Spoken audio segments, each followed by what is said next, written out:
अस्सलाम वालेकुम viewers. Urdu tips by Adeel में आपको खुशामदीद कहते हैं। लाल बैग और दीगर कीड़ों से घर को साफ़ रखना चाहते हैं तो ये घरेलू टिप आजमाएं और अपने घर को रखें हमेशा साफ़। इस वीडियो को मुकम्मल तौर पर देखें।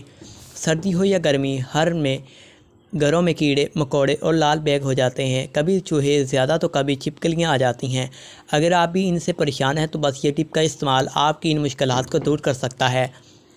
लाल बैग को भगाने की टिप। लाल बैग को भगाने के लिए 4 नींबू को धो लें और इनको छिलकों समेत ब्लेंडर में डालकर आधा गिलास पानी डालें और ब्लेंड कर लें। साथ ही इसमें बेकिंग पाउडर शामिल कर लें। लीजिए तैयार है आपका लाल बैग भगाओ जूस।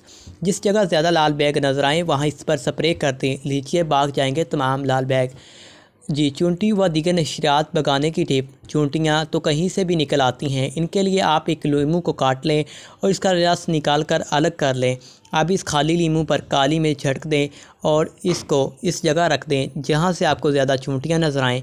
भाग जाएंगी ये भी आपके घर से। उम्मीद करते हैं आपको वीडियो अच्छी लगी।